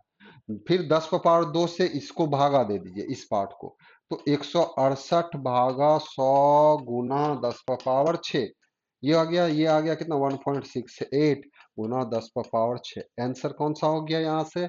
आंसर इज सी, ठीक है। तो कुछ नहीं है, ओम्स लॉ से जैसे V equal to R I करते हैं, यहाँ पर भी आप ऐसे ही करना है, बस आपका रिलक्टेंस यहाँ से सिंपलेस्ट वे से निकल सकता है। यहाँ पर आने के बाद भी आंसर नहीं मिलता है, तो आप क्या करिए? 10 पर पावर 2 से ऊपर नीचे मल्टीप्लाई कर दीजिए, ये करने पर जो आएगा दैट इज द आंसर, ठीक है। बिल्कुल मजा तो आया ही होगा, आई नो। ओके, फिर से दिया है calculate the flux density of the ring. इसमें तो ये तो बहुत सिंपल है क्वेश्चन।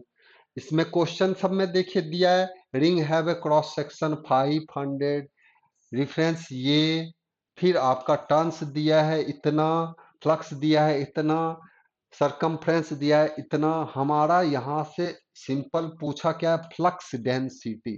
फ्लक्स डेंसिटी यानी बी क्या होता है फॉर्मूला, 5/A।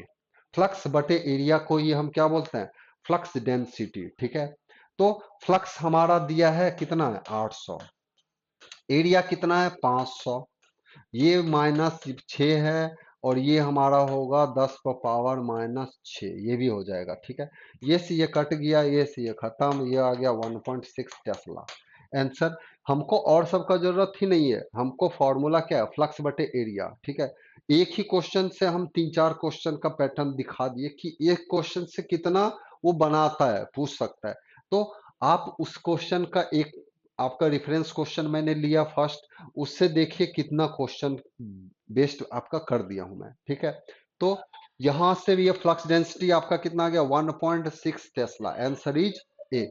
ठीक है, कोई दिक्कत इसमें नहीं होना चाहिए। आते हैं नेक्स्ट क्वेश्चन। बोल रहा है an air gap is usually inserted in magnetic circuit to. एक एयर गैप अगर हम एक मैग्नेटिक सर्किट में हम कहीं एयर गैप कर देते हैं, मैग्नेटिक सर्किट में हम एयर गैप कर दें, तो इसमें क्या होता है कि इसके अंदर में ये मान लीजिए एयर गैप कर दिए। ठीक है, ये सब एयर गैप है, या इसके अंदर में एयर गैप रख दिए। तो एयर गैप करने पर हमारा क्या होता है कि एयर तो आपका एक इन्वायरमेंट में एयर का तो मॉलिक्यूल्स चेंज होता रहता है हमेशा। ठीक है, तो इसमें क्या होगा कि जब भी एक मैग्नेटिक फील्ड आपका अप्लाई होता है, तो जैसे जैसे करंट सब राइज करता है, तो उसके अकॉर्डिंग हमारा क्या होता है कि अगर हमारा करंट राइज करता है तो उसी के आधार पर मैग्नेटिक फील्ड स्ट्रेंथ भी राइज करता है। ठीक है, लेकिन वो कितना टाइम तक राइज करता जाएगा इसका कोई पॉसिबिलिटी नहीं होता है। जैसे अगर हम कोई मैग्नेटिक मटेरियल लेते हैं, तो बी और एच, तो एच का मतलब क्या होता है, एच का मतलब एक तरह से करंट है, बी का मतलब एक तरह से क्या होता है, फ्लक्स। अगर हम कोई मैग्नेटिक मटेरियल लेते हैं तो रिलेशन क्या लिखते हैं, म्यू नॉट म्यू आर और एच। तो एयर के लिए तो इसका मान कितना होता है 1, तो 1 होगा, तो ये क्या लिखेंगे mu naught into H. Mu naught का मान तो फिक्स है 4 पाई इंटू 10⁻⁻⁷, ये तो चेंज नहीं कर रहा है, इंटू एच। अब एच का मतलब क्या होता है एन आई, यानी आप लिख सकते हैं 4 पाई इंटू 10⁻⁻7 गुना एन आई बटे एल। ठीक है, एन आई बटे एल। इसमें नंबर ऑफ टर्न्स फिक्स है, लेंथ फिक्स है, बचा करंट। अब करंट को बढ़ाएंगे, तो करंट को बढ़ाने से क्या हो सकता है, करंट अगर राइज करता है तो उसके आधार पर बी का भी मान बढ़ना स्टार्ट हो जाता है। लेकिन अब इस बी का मान कितना टाइम तक बढ़ता जाएगा, कितना वैल्यू तक बढ़ता जाए, तो वो होता है कि जब एक मैग्नेटिक मटेरियल होगा, तो ये मैग्नेटिक मटेरियल के लिए ये यहाँ पर जाके ऐसा हो जाता है, और फिर ये ऐसे इस तरह से एक लूप बना लेता है। ठीक है, यानी इस पॉइंट के बाद से सेचुरेटेड हो जाता है। इसका मतलब है कि इसका मतलब ये है कि करंट का मान बढ़ाने से उसके अंदर में मैग्नेटिक मटेरियल के अंदर जो जो छोटे छोटे आपका आयंस या डोमेन बोलते हैं उसको, छोटा छोटा पार्ट को, सभी का डायरेक्शन क्या हो जाए, सबका एक समान हो जाता है। तो सबका एक समान होने का मतलब है कि ये आपका जैसे ये सबका डायरेक्शन समान हो गया इसमें जितना था, तो ये बोला जाता है कि इसमें जितना डोमेन है सबका डायरेक्शन अगर एक समान हो जाता है तो वो बोला जाता है सेचुरेटेड। ये मैग्नेटिक मटेरियल में होता है। लेकिन एयर में आपका मॉलिक्यूल्स चेंज होता रहता है, तो उसमें डायरेक्शन हम फिक्स नहीं बता सकते हैं कि कौन सा डायरेक्शन ये होता है, तो उसका डायरेक्शन चेंज होता रहता है। यानी उसमें करंट जैसे जैसे बढ़ता जाता है उसी तरह से फ्लक्स भी बढ़ता जाता है। यानी आपका एक ऐसा कंडीशन कभी नहीं आ सकता है कि करंट बढ़ रहा है लेकिन फ्लक्स का मान नहीं बढ़ रहा है यानी फ्लक्स कांस्टेंट हो जाए, तो ऐसा सिचुएशन एयर में नहीं आता है। इसको हम बोलते हैं अनसेचुरेशन। ठीक है, तो हम इसमें क्या करते हैं कि एयर आपका तब इंसर्ट करते हैं, तो एयर गैप अगर है कोई भी मैग्नेटिक मटेरियल में इंसर्टेड करते हैं, इसका मतलब है कि इसमें सेचुरेशन होगा नहीं, हो सकता है। तो ये हम क्यों यूज कर रहे हैं, ताकि उस मैग्नेटिक मटेरियल में सेचुरेशन ना हो, करंट बढ़ेगा तो फ्लक्स भी बढ़ जाएगा। That is known as the air gap का फंक्शन। तो एयर गैप क्यों यूज करते हैं? एयर गैप हम इसलिए करते हैं, चाहे मशीन में लें, मशीन में एक स्टेटर एक रोटर, एक फील्ड वाइंडिंग एक आर्मेचर वाइंडिंग, दोनों के बीच में हमेशा एयर गैप रहता है। तो वो जो एयर गैप होता है उसमें क्या होता है, फ्लक्स सेचुरेटेड नहीं होता है, फ्लक्स सेचुरेशन नहीं होता है, तो उसका काफी फंक्शन सब भी है। तो इसका मतलब ये समझना है कि एयर गैप जब होता है तो एयर गैप में हमारा आई बढ़ता जाएगा तो बी का मान भी बढ़ता जाएगा। यानी हमारा एयर गैप के लिए अगर हम बी एच कर्व देखते हैं, बी और एच कर्व देखें तो ये सीधा जाएगा ऐसा, ये कहीं सेचुरेशन नहीं हो रहा है, एच बढ़ रहा है यानी करंट बढ़ रहा है, इस तरह से चलता जा रहा है। बिल्कुल सही क्वेश्चन में अच्छा थोड़ा सा एक हल्का सा ट्रिक रहता है, तो बस ये सिंपल सा क्वेश्चन था, आप में आपको इसमें कोई दिक्कत ना नहीं होना चाहिए था। आते हैं नेक्स्ट क्वेश्चन। ठीक है, क्वेश्चन नेक्स्ट क्या है? The magnetic material are best suited for making armature and transformer cores which have dash permeability and dash hysteresis loss.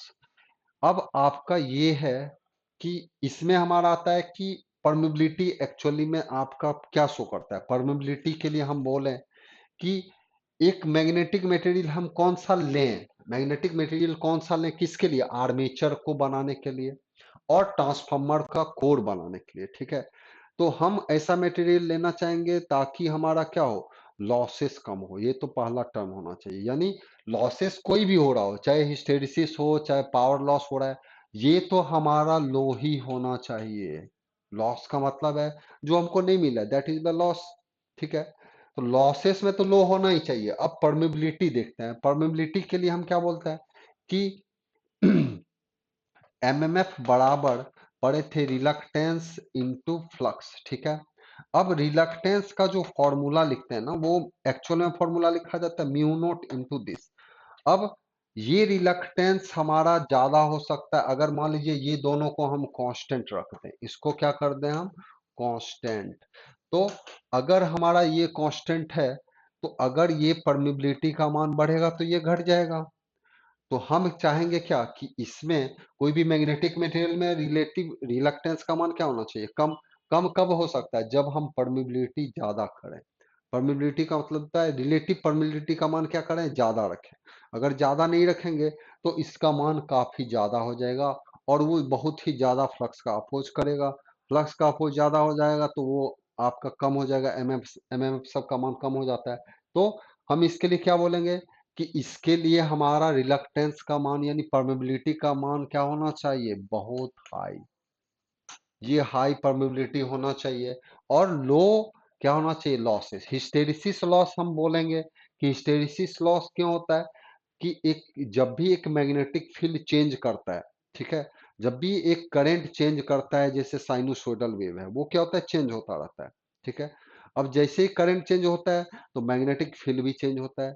तो कोई भी चीज का चेंजिंग करने का मतलब होता है क्या कि अगर हम एक लूप के लिए बोलें, एक साइकिल के लिए बोलें, तो एक साइकिल में आपका कोई भी मैग्नेटिक फील्ड चेंज हो रहा है तो मैग्नेटिक फील्ड चेंज होने का मतलब होता है कि जरूर वहां पर कोई ना कोई एनर्जी का वेस्ट हो रहा है।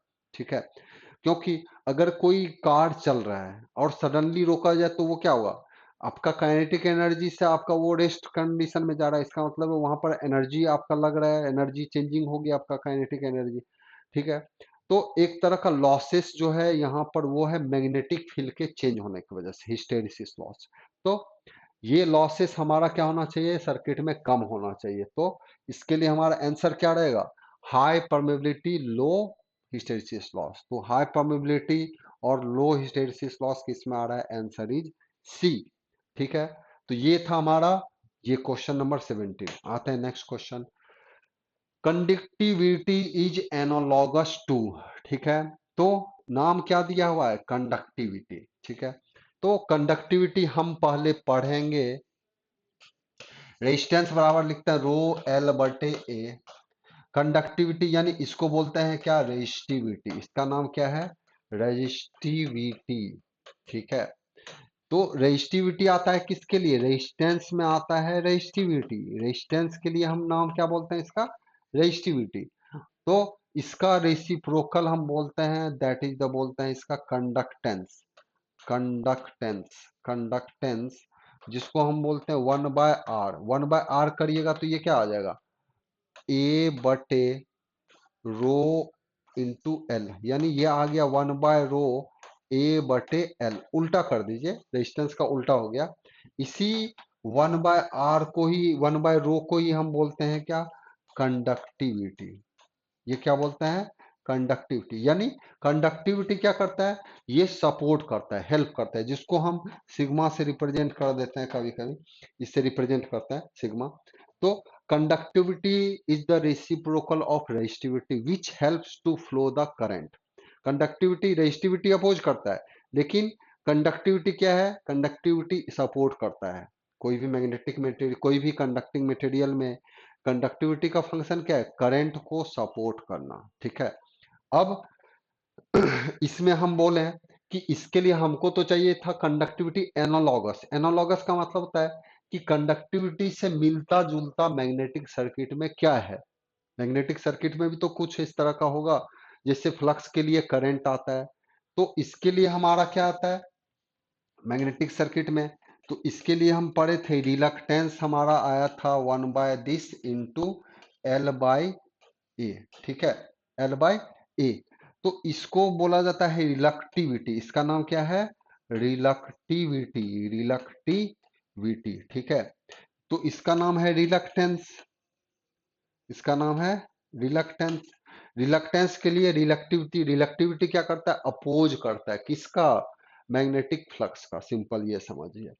तो इसके लिए हम आता है परमियंस। परमियंस क्या आता है, 1/रेसिप्रोकल ऑफ रिलक्टेंस। इसका मतलब है कि ये यहां पर रखेंगे तो ये आ जाएगा म्यू ए बटे एल, आ जाएगा ये। तो ये हम अगर रखते हैं इतना तो ये आ जाता है म्यू ए बटे एल।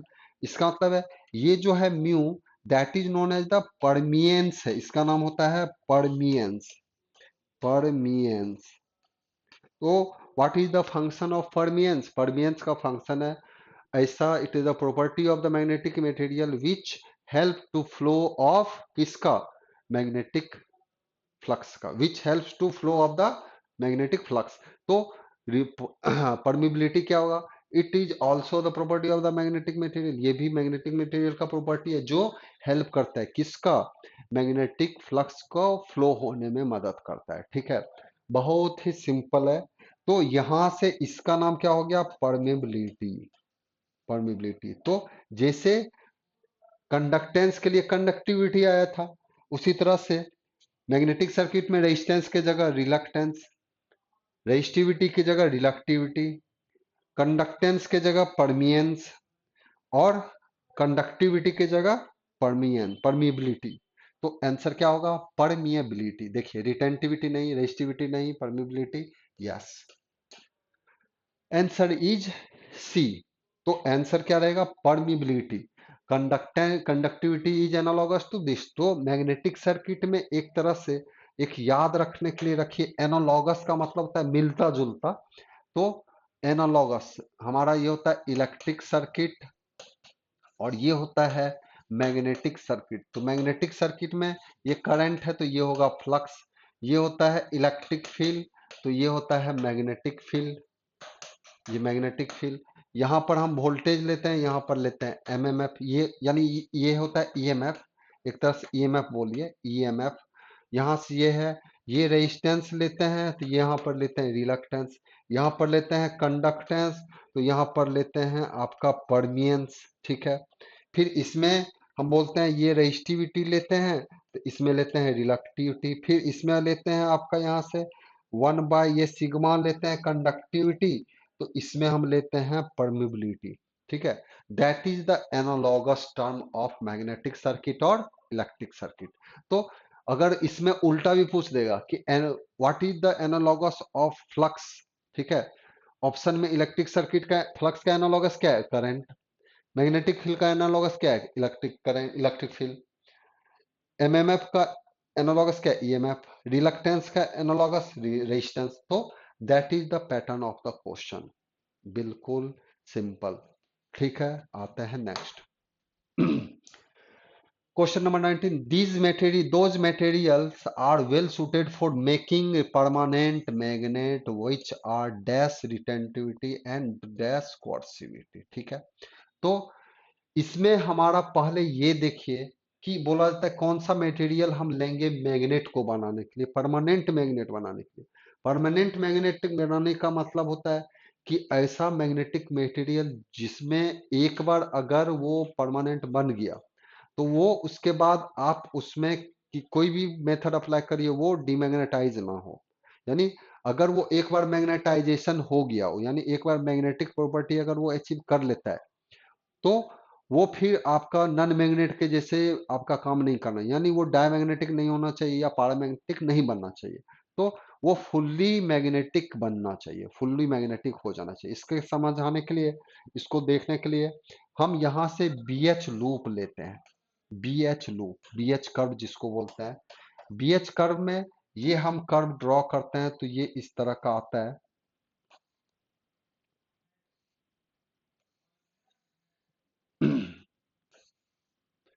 इस तरह से। तो यहां से ये जैसे जैसे पार्ट है देखिए, ये पॉइंट पर कट किया है, इसको बोलते हैं बी आर। इस पॉइंट पर जो कट कर रहा है इसको बोलते हैं एच सी। ठीक है, देखिए अब ये समझिए, ये एक्स एक्सिस है और ये है वाई एक्सिस। इस एक्सिस पर वाई जीरो होता है और इस एक्सिस पर एक्स जीरो होता है। ठीक है, ये आपको पता है। अब इसमें देखिए, इस पॉइंट जीरो पर, ये पॉइंट जीरो यानी एच जीरो है, इस पॉइंट पर क्या है एच जीरो, लेकिन बी का मान कितना मिल रहा है आपको, बी आर। तो that is the remanent flux, that is known as the retentivity. इस बी आर को क्या नाम देते हैं, रिटेंटिविटी। रिटेंटिविटी यानी ये आपका मैक्सिमम फ्लक्स डेंसिटी बोला जाता है। कब, जब एच का मान जीरो। रिटेंटिविटी, रिटेंटिविटी कुछ है नहीं, retentivity is also the flux density. But ये कब मिल सकता है, ये तब मिलेगा जब आपका एच यानी मैग्नेटिक फील्ड इंटेंसिटी का मान जीरो होता है। तो जिस मैग्नेटिक मटेरियल का जितना रिमानेंट फ्लक्स ज्यादा हो, यानी रिटेंटिविटी ज्यादा हो, वो उतना ही बेस्ट सुटेड होता है एक परमानेंट मैग्नेट को बनाने के लिए। ठीक है, तो retentivity higher than magnetic property उसका और भी बेस्ट हो जाता है। ठीक है, तो ऐसा ही मटेरियल को सेलेक्ट किया जाता है परमानेंट मैग्नेट। परमानेंट मैग्नेट का मतलब क्या होता है, जिसके अंदर में हमेशा एक मैग्नेटिक मटेरियल का मान, मैग्नेटिक फ्लक्स डेंसिटी हमेशा प्रेजेंट रहे।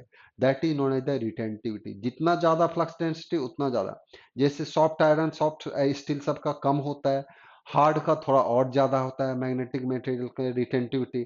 तो हार्ड आयरन जो होता है उसका मैग्नेटिक, इसको परमानेंट मैग्नेट बनाना थोड़ा सा आसान रहता है, तो लेकिन सॉफ्ट का नहीं बनाया जा सकता है। ठीक है, तो रिटेंटिविटी होता है ये।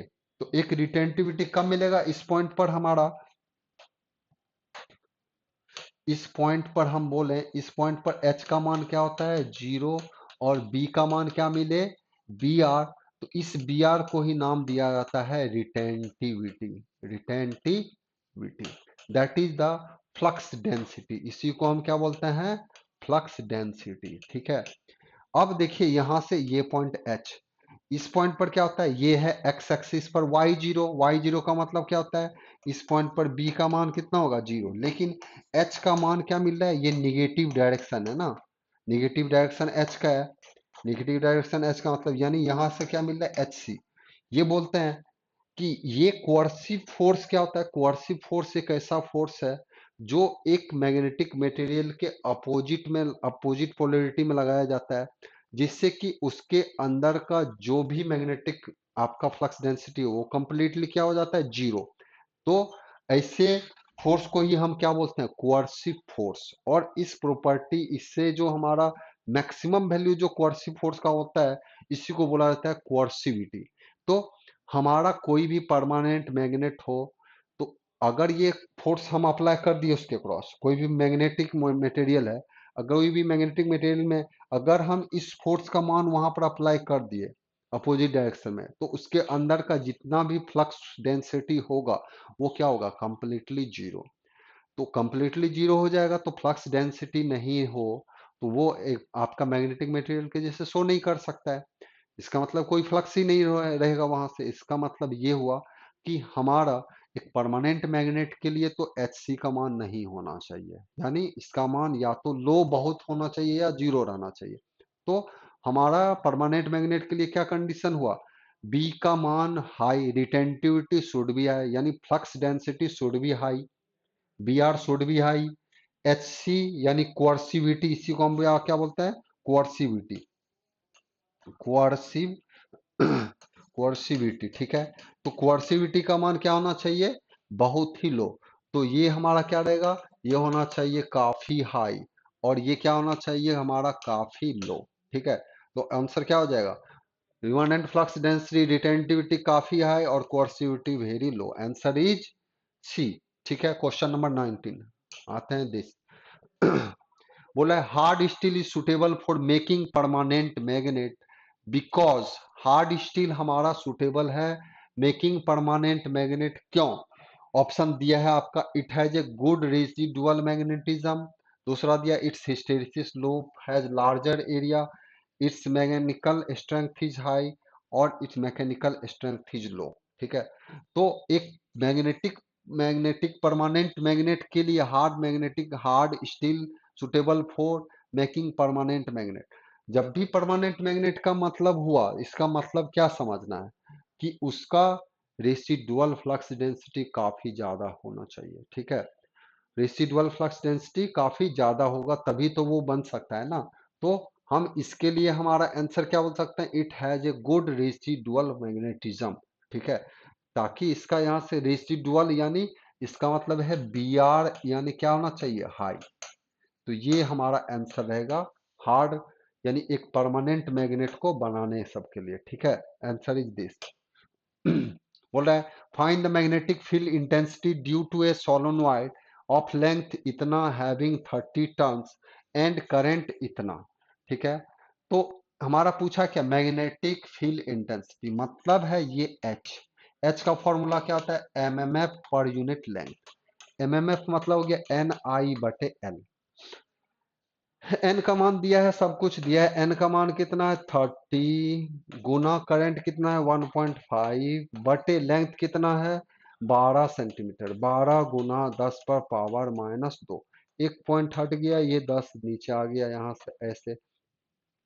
तो यहाँ से कितना हो गया, ये जीरो से ये जीरो खत्म हो गया, 15 तिये 45, तो हमारा आ गया यहाँ से 5 तिये 15 तिये 45 बटे बटे 12, और ये 10 का पावर ऊपर चला जाएगा तो जीरो, अब इसको भागा दीजिएगा, 12 तिया 36, 36 9 90, 90 12 पंचे 60, 12 96, 8 12 सत्ते 84, 12 पंचे 60, यानी 375, answer is 375 ampere turn per metre, answer is 375 ampere turn per metre. तो आंसर क्या हो जाएगा इसका, डी, ठीक है। कुछ करना नहीं था, एन आई बटे एल फॉर्मूला में रख देना था, एन का मान ये, आई का मान ये, एल का मान सेंटीमीटर में दिया है तो मीटर में चेंज कर लीजिए आप, 10⁻⁻² से मल्टीप्लाई कर दीजिए मीटर में करने के लिए, डिवाइड कर दीजिए, जो आंसर आ गया that is known as the ampere turn per metre. तो हमारा हो गया 21 का डी। क्वेश्चन दिया the magnetic field around the conductor is determined by, magnetic field around the conductor determined by, कैसे हम फाइंड कर सकते हैं, size of the conductor, amount of current, current divided by the resistance, resistance divided by the current. तो एक magnetic field हमारा जो बोलते हैं बी, तो according to Biot Savart law, Biot Savart law के अनुसार से, बायोट सेवर्ट लॉ, बी बराबर हमारा क्या होता है, म्यू नोट बटे 4 पाई आई इंटू डीएल बटे आर स्क्वायर, ठीक है। ये एक तरह से रहता है, ये फॉर्म है। तो बी ये सब कांस्टेंट एक तरह से रहता है, ये सब को अगर हम कांस्टेंट तरह से वेरिएबल माने तो बी डायरेक्टली प्रोपोर्शनल टू आई। तो एक मैग्नेटिक फील्ड का मतलब क्या है, बी का मतलब क्या होता है, म्यू इंटू एच, ठीक है, ये भी एक तरह से होता है। तो फ्लक्स डेंसिटी हमारा किस पर डिपेंड करता है, आई के ऊपर। तो हमारा बोलेंगे क्या कि इसको हम डिटरमाइन कर सकते हैं around the conductor determined by the size of the conductor या अमाउंट ऑफ करंट। करंट का मान कितना है, अगर करंट जीरो होगा तो मैग्नेटिक फील्ड होगा, नहीं होगा, क्योंकि ये एक तरह का टेम्पोरली मैग्नेट होता है। करंट जब तक है तब तक मैग्नेटिक फील्ड है, करंट जीरो तो मैग्नेटिक फील्ड भी जीरो, यानी magnetic field must be depend on the current. तो हमारा आंसर क्या होना चाहिए, अमाउंट ऑफ करंट। जितना ज्यादा करंट जहां पर है वहां पर उतना ही ज्यादा मैग्नेटिक फील्ड होगा। ठीक है, आंसर इज दिस। आते हैं यहां से ऐसा क्वेश्चन दिया है, ए 20 वोल्ट पोटेंशियल अप्लाई अक्रॉस ए रिले क्वाइल। ठीक है, एक रिले क्वाइल है, ये रिले क्वाइल, ठीक है, इसके अक्रॉस कितना वोल्टेज दिया है, 20 वोल्ट। ठीक है, बोल रहा है हैविंग 1 ओम रेजिस्टेंस, कितना ओम रेजिस्टेंस इसका है, 1 ओम, 1 ओम। ठीक है, the total magnetic motive producing magnetic flux in the circuit is, कितना टर्न्स है इसमें, 50 टन, इसमें टर्न्स भी दे दिया है 50 टन। तो मैग्नेटिक मोटिव फोर्स क्या होता है, एन इंटू आई। ठीक है, एम्पियर टर्न्स। अब आई का मान यहां से निकाल लीजिए, आई इसमें कितना होगा, इसमें आई का मान होगा, इस रिले का कॉइल में करंट कितना जा सकता है, V बटे R, यानी ये आ गया 20। अब इसको रख दीजिएगा, ये आ गया 20 गुना, और 50 टन दिया है ना, 50 कर दीजिए, ये कितना आ गया, 1000। ठीक है, तो 1000 एम्पियर टन है, 1000 एम्पियर टन। तो आपसे पूछा क्या गया था, magnetic flux, the total magnetomotive producing magnetic flux in the circuit is 10, 50 turn, 1000 ampere turn. याद रहे, मैग्नेटोमोटिव बोल दिया ना, मैग्नेटोमोटिव यानी एमएमएफ, मैग्नेटोमोटिव का मतलब है एमएमएफ पूछा गया है आपसे। ठीक है, तो मैग्नेटोमोटिव फोर्स हो गया हमारा एन इंटू आई, यानी 1000 इतना। ठीक है, क्वेश्चन नंबर 23 हो गया। अब आ रहा है next question, calculate the permeability ये of a magnetic material that has the relative permeability इतना। ठीक है, तो आपका रिलेटिव परमिबिलिटी दिया है, आपसे पूछा जा रहा है क्या निकालने के लिए, मैग्नेटिक मटेरियल का परमिबिलिटी पूछा है, यानी आपसे पूछा है म्यू क्या होगा जब हमारा म्यू नॉट म्यू आर, इसका फॉर्मूला होता है ये, एब्सोल्यूट परमिबिलिटी का फॉर्मूला क्या है, म्यू नॉट और म्यू आर। म्यू नॉट का मान कितना पता है, 4 पाई गुना 10 पर पावर -7। म्यू आर का मान कितना दिया है, 300। मल्टीप्लाई कर दीजिएगा तो 2 जीरो से ये खत्म हो जाएगा, तो ये गुना होगा 4 × 3 = 12 पाई गुना 10 पर पावर -5, ये तो होता है इतना। अब 12 पाई का मतलब है 12 गुना 3.14, यही होगा ना, 12 गुना 3.14 इंटू 10 पर पावर -5। तो इसमें देख लीजिए 12.3.14 को हम मल्टीप्लाई कर दें तो कितना होगा, 12 गुना 3.14, 37.68, 37.68, यानी 37 पॉइंट, अब आंसर दिया है 3.78। ठीक है, 3.78, तो आंसर में 10 पर पावर कितना, -5, तो ये हमारा आ रहा चाहिए कितना, 3.14 है ना, 15। तो इसके लिए हमारा हो रहा है कितना, 37 पॉइंट, लगभग में 37,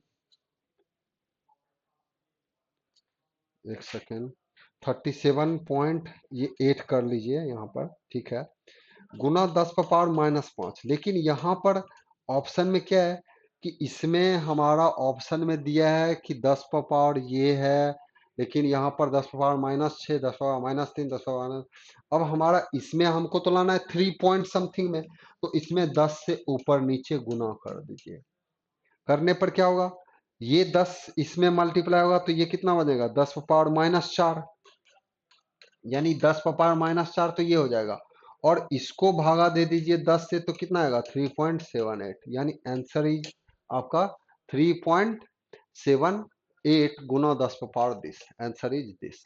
ठीक है, तो कुछ करना नहीं था, फॉर्मूला रखना था। यहाँ पर आने के बाद देखिए कि इसमें हमारा -4 है, -5 है, -3 है, -6, तो हम क्या करेंगे, इसमें ये पहले गुना करके देखते हैं, तो इतना आ रहा है, अब इसको ये हम सॉल्व कर देंगे थोड़ा सा, तो ये लगभग में आ रहा है इतना, 10 से ऊपर नीचे गुना कर दीजिए। ये था क्वेश्चन नंबर 24। अब आते हैं नेक्स्ट क्वेश्चन नंबर दिया है 25।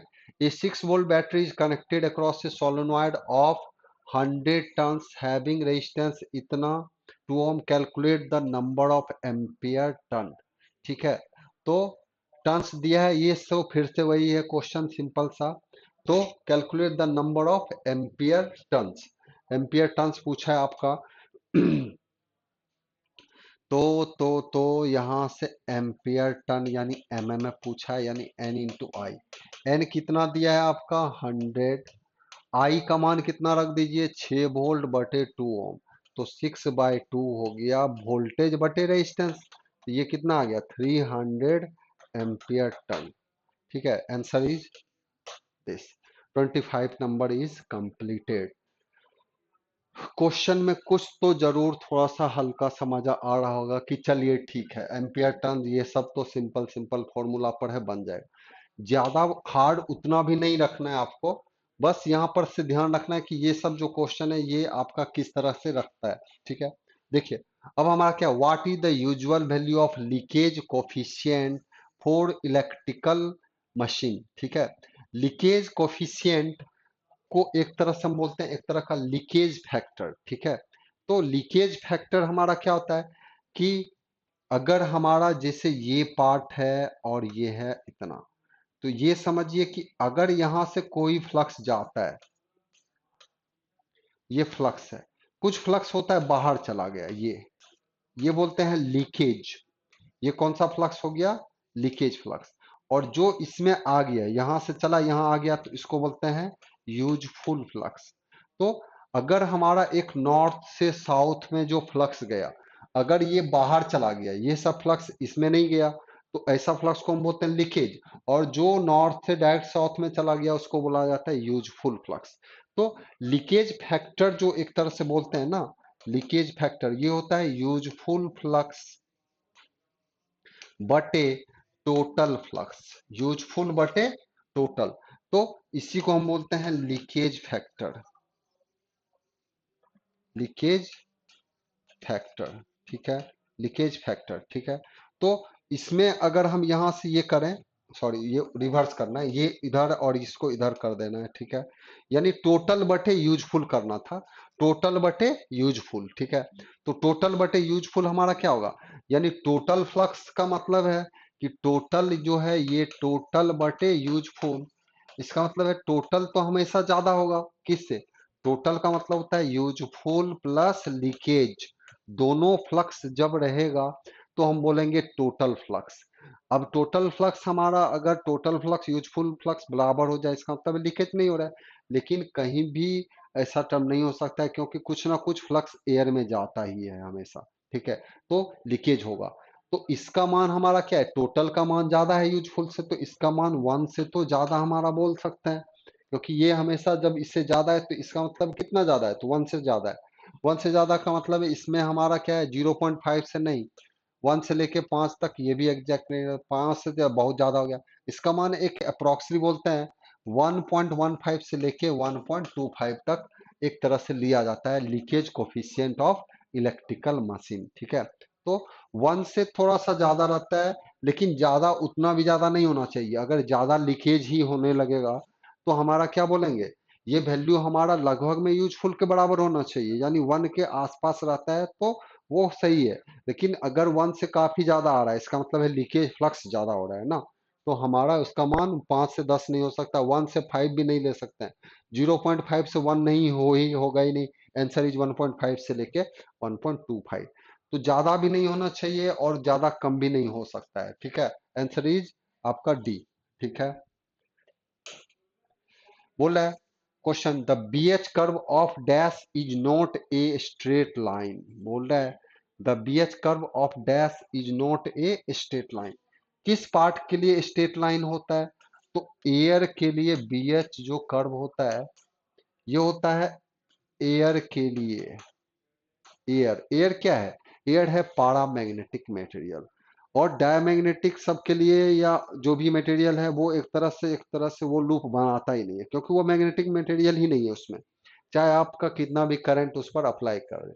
तो एयर नहीं होगा, ये भी नहीं होगा, सिलिकॉन, स्टील, सॉफ्ट आयरन। ठीक है, अब इसमें सिलिकॉन, स्टील और सॉफ्ट आयरन, तो सॉफ्ट आयरन और इसमें बोल रहा है is not a straight line, straight line किसमें नहीं बन सकता है, तो हमारा इन दोनों में से, दोनों में हम बोल सकते हैं कि इसमें भी नहीं बन सकता है, इसमें नहीं बन सकता है, इज नॉट स्ट्रेट लाइन, इसमें इसमें तो स्ट्रेट लाइन बनता है, इसमें भी एक तरह का स्ट्रेट लाइन बनता है, सिलिकॉन, स्टील और सॉफ्ट आयरन में इसमें भी लगभग में रहता है, यानी सॉफ्ट आयरन में नहीं बनता है। तो सॉफ्ट आयरन जो होता है उसमें आपका एक बीएच कर्व बन जाता है, यानी सॉफ्ट आयरन से में कैसा बनेगा लूप, एक तरह से इस तरह से, तो बीएच कर्व हमारा होता है, तो आंसर इज सॉफ्ट आयरन। ठीक है, नेक्स्ट आते हैं, hysteresis loss can be reduced by one of this.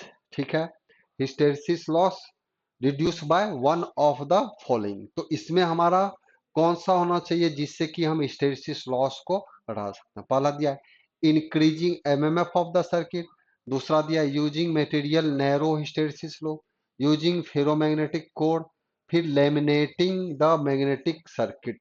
ठीक है, तो ऑप्शन में हमारा क्या है, इंक्रीजिंग एमएमएफ। देखिए अब हमारा क्या है, हिस्टेरिसिस लॉस जो हम बोलते हैं, हिस्टेरिसिस लॉस ये लिखा जाता है के एच बी एम पर पावर एक्स, एक्स का मान एक तरह से होता है कितना 1.6 बराबर रखिए एफ इंटू थिकनेस और इंटू वॉल्यूम। ठीक है, ये होता है वॉल्यूम। ठीक है, के एच हो गया मैग्नेटिक मटेरियल हमारा जो सबका अलग अलग रहता है, जिसका अलग अलग पार्ट के लिए, तो बोला जाता है increasing MMF of the circuit. MMF का मतलब क्या क्या, एमएमएफ का मतलब होता है कि करंट का मान चेंज करना। ठीक है, वो सब। दूसरा दिया है कि उसको बोला है रिड्यूस करना, तो रिड्यूस करने का मतलब है अगर हमारा करंट को मान को बढ़ाएंगे, एमएमएफ बढ़ने का मतलब है करंट का मान बढ़ना, करंट का मान बढ़ने का मतलब है फ्लक्स डेंसिटी का मान एक तरह से बढ़ जाना। ठीक है, तो वो नहीं हुआ।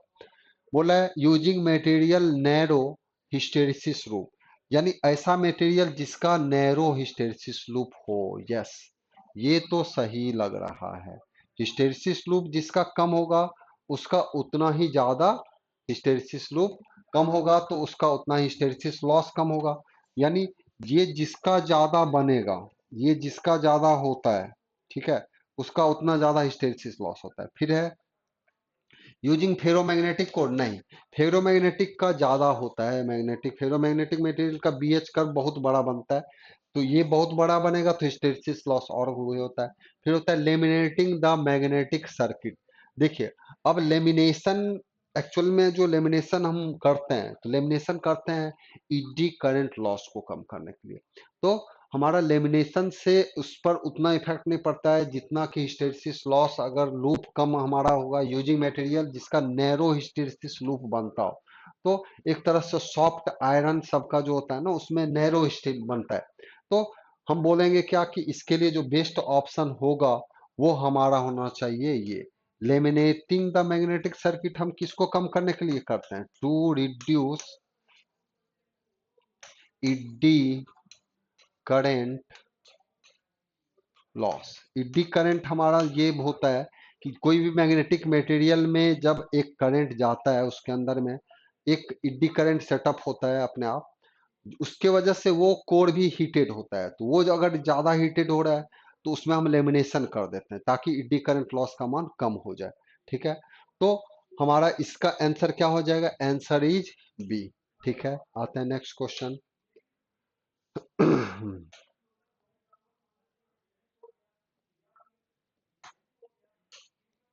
Which of the following material has the least hysteresis loop area, किसका सबसे कम हिस्टेरिसिस लूप एरिया होता है, सॉफ्ट आयरन, सिलिकॉन स्टील और हार्ड स्टील और रॉट आयरन, तो इसमें याद रखिए ये है सिलिकॉन स्टील। ठीक है, सिलिकॉन स्टील हमारा जब यूज करते हैं तो उसका हिस्टेरिसिस लूप काफी कम हो जाता है। ठीक है, तो हिस्टेरिसिस लूप जितना जितना कम होगा उसका ही उतना ही कम क्या हो जाएगा, हिस्टेरिसिस लॉस। तो हिस्टेरिसिस लॉस एक तरह से हम बोलते हैं हिस्टेरिसिस लॉस जो बोला जाता है वो डिपेंड करता है area of B H curve, B H curve. इस कर्व के एरिया के ऊपर डिपेंड करता है, जिसका जितना कम एरिया, ठीक है, उसका हिस्टेरिसिस लॉस उतना ही कम। अगर ये एरिया कम हो रहा है तो ये भी कम होगा, तो सबसे इसमें कम किसका रहता है, एक तरह से सिलिकॉन स्टील हम यूज जो करते हैं उसका, ठीक है। बोला the magnetic material follow which law, तो इसमें हमारा कौन सा लॉ फॉलो करता है, मैग्नेटिक मटेरियल, ठीक है। Magnetic material follow which law, तो आंसर हमारा क्या होगा, फेराडेस लॉ नहीं करता है। Faraday's law electromagnetic induction, ampere law magnetic ये करता है, लेकिन ये उतना भी नहीं। लेंज लॉ ईएमएफ को यहां से करने के लिए, और इसके लिए जो करता है वो होता है क्यूरी वेस लॉ, ठीक है। आंसर क्या है इसका, क्यूरी वेस लॉ। क्यूरी वेस लॉ एक मैग्नेटिक मटेरियल, कोई भी मैग्नेटिक मटेरियल को शो करने के लिए करते हैं। वो दिखाता है कि आपका एक टेम्परेचर होता है, क्यूरी टेम्परेचर, कि उस टेम्परेचर से कम है तो कौन सा मैग्नेटिक मटेरियल क्या बन सकता है, हाई है तो उस मटेरियल पर पारा है, डाई मैग्नेटिक है। ये उस टेम्परेचर के बेसिस पर कोई भी मैग्नेटिक मटेरियल को अलग करता है, ठीक है, डिस्ट्रीब्यूट करता है। तो that is based on the Curie Weiss law, ठीक है। Question number next, magnetic movement is the product of, magnetic movement is the product of, इसमें हम देखें एरिया इंटू करंट नहीं, वॉल्यूम इंटू करंट नहीं, करंट इंटू दिस इंटू नहीं, ठीक है, नन। इसमें आंसर इसका नन।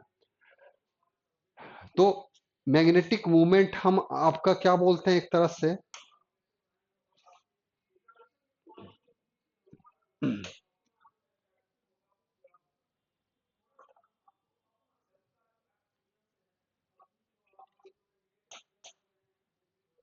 ठीक है।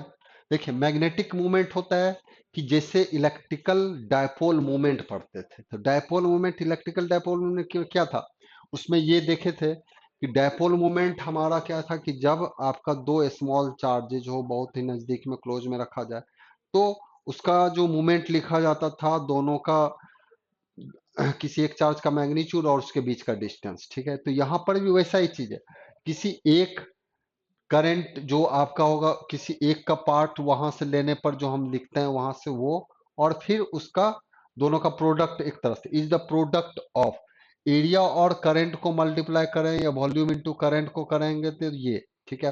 देखिए यहां तक तो क्वेश्चन, ये 30 क्वेश्चन तक अभी तक जो हुआ है, अभी मैं यहाँ पर कुछ टाइम के लिए थोड़ा सा ब्रेक कर रहा हूँ। आपका ये क्वेश्चन फिर से मैं डिस्कस करूंगा, आपका 31 से मैं स्टार्ट करूंगा, ठीक है। और इसके 50 क्वेश्चन है, ये 50 आज मैं कंप्लीट करके कर दूंगा, ठीक है। तो हम आएंगे आपका 10 मिनट में, मैं आपको फिर से वो करता हूँ ब्रेक करता हूँ ये पार्ट को, ठीक है। और 10 मिनट के बाद आपका मैं फिर से ये 31 क्वेश्चन से स्टार्टिंग करूंगा, ठीक है। Okay, thank you.